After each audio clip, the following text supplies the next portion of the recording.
Thinking of getting the Philips Latte Go 4300? Still a bit skeptical if it's really beginner friendly? In this video, I'll answer all your nagging questions. You'll find out if it really is convenient to make coffee, is it easy to navigate the menu and make adjustments, does it take a lot to clean the damn thing? Now, Philips didn't sponsor this video. I just want to help you get a better idea of what you'll be getting yourself into. Okay, let's get right to it. Now, in terms of convenience, it covers the basics.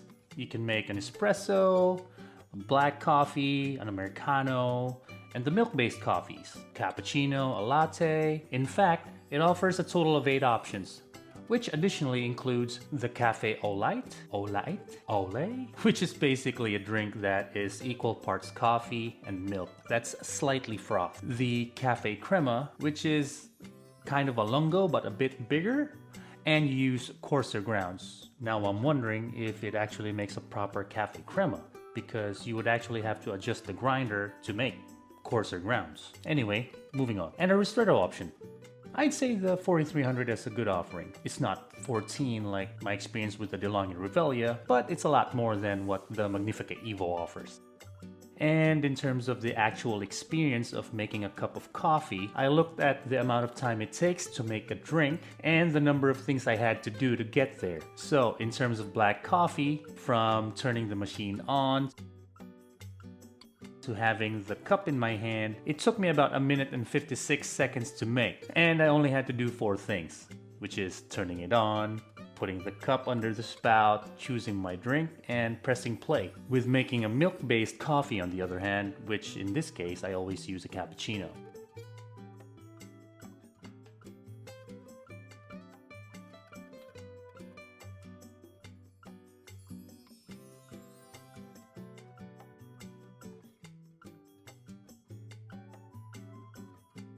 It took me 2 minutes and 57 seconds to make, and a total of 12 actions to get there. Now bear in mind, these actions include cleaning the carafe and putting it in the fridge, because those things are very important to keep your machine clean and you from getting sick. Now, do those numbers indicate convenience? In terms of making black coffee, it's far from keeping up with the DeLonghi Magnifica Evo because it clocks in at around 1 minute and 41 seconds. But it is a teeny bit faster than the Revelia. And although you do have the extra step of having to press the play button, I don't know if there's anyone out there who's ever going to complain about a single additional step of pressing a button. On the other hand, when I was making the cappuccino, it is a bit slow and I did significantly more actions compared to my experience with the DeLonghi coffee machines, which is mainly related to rinsing the carafe, because while with the Magnifica Evo you only have to press a flashing button, or with the Revelia you only have to turn the knob when it says so, here with the 4300, you have to press several buttons after it's finished making your drink for it to actually start rinsing the carafe. And it didn't even prompt me to rinse the carafe, which, if you're a beginner, will definitely make you miss out on doing that very important thing.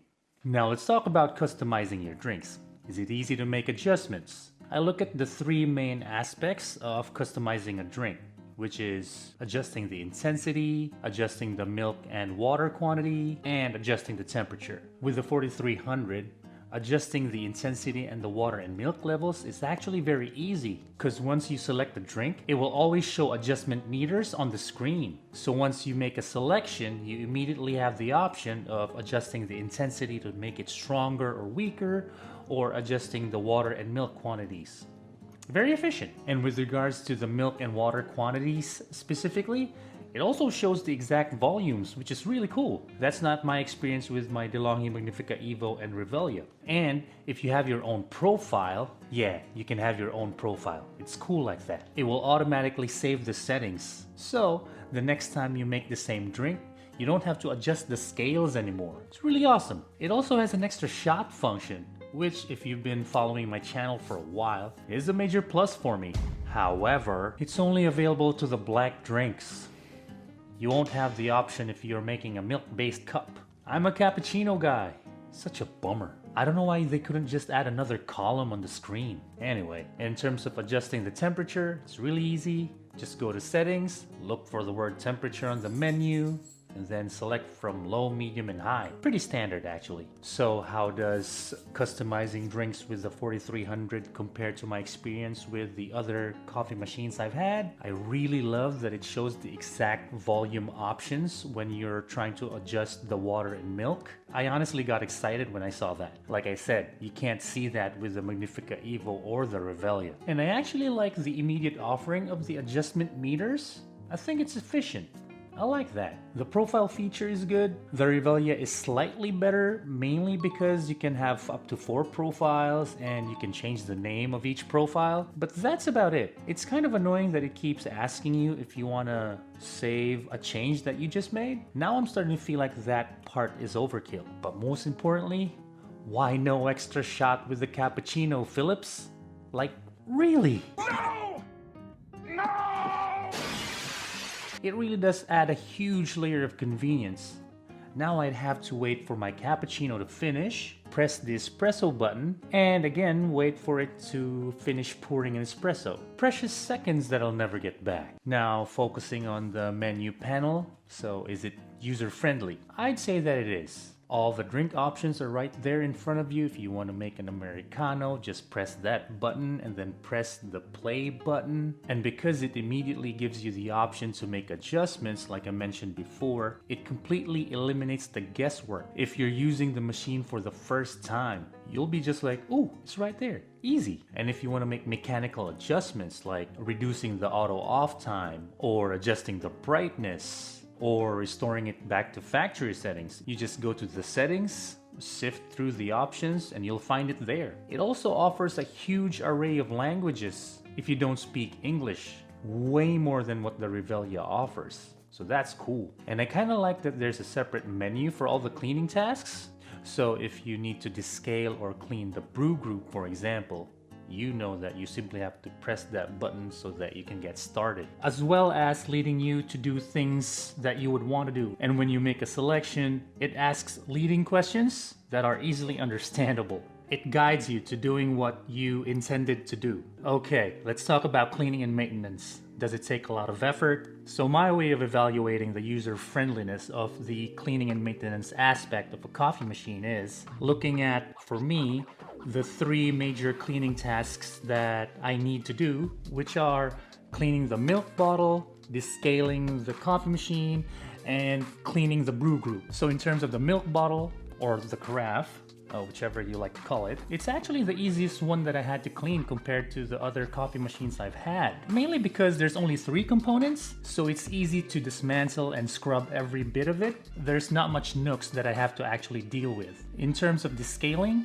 it is a lot quicker than my experience with the DeLonghi Magnifica Evo or the Revelia. Philips says it can take around 30 minutes, but I think it was a lot quicker than that. And it's very straightforward. The screen will tell you everything that you need to do step by step. So for a beginner, that's really valuable. And the instructions are easy to follow. Definitely not complicated at all. And in terms of cleaning the brew group, pretty standard in terms of time and effort, but one thing I like about it is that you won't ever get stuck with a stuck brew group, because like with the Magnifica Evo and Revelia, you have to make sure it's completely turned off, otherwise the brew group will be like tilted and you can't pull it out. And that's a real plus, because I've seen a lot of people in the comments saying that my brewing unit's stuck, I can't pull it out, help!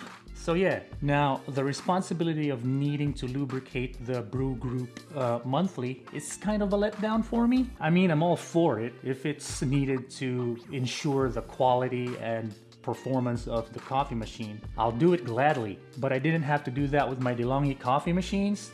Did DeLonghi actually have lubricating instructions? Not sure, it's working fine. But yeah, overall the cleaning tasks that you need to do to keep it running smoothly felt pretty easy and required lesser effort. And the instructions are very straightforward. You won't get anxious of breaking things. So, overall, is it beginner friendly? Let's do a quick recap. In terms of the coffee making experience, the brew speed isn't the fastest, but it's not slow either. and I've tried several coffee machines, popular ones and up-and-coming ones. The only thing that I think makes it lose points in terms of brewing is that it doesn't prompt you to rinse the carafe every time you finish making milk-based coffee, and that you'd have to go through several prompts and press a couple of buttons to get there. So if you're a beginner and this is your first automatic coffee machine, you might forget to do it and just create a habit of not doing it. With regards to the menu, I love it. It's straightforward. All your drink choices are there, and then as soon as you make a selection, it'll ask you to make adjustments if you want to, so that's good. And the other buttons on the panel lead you to something that you would have to do, like selecting the profile, adjusting the settings, and most importantly, doing some cleaning. And in terms of cleaning and maintenance, besides the lack of prompting in terms of rinsing the carafe, everything else felt easier, quicker, required lesser effort. So for its price point, and this is your first ever automatic coffee machine, I dare say it's worth the price. It's easy to learn the ropes, doesn't take much to tweak things, and maintaining it doesn't require a lot of thinking and figuring things out. So yes, aside from a couple of things, I think it legit is a beginner-friendly automatic coffee machine. And that's it for this video. Thanks for watching. See you in the next one. Bye.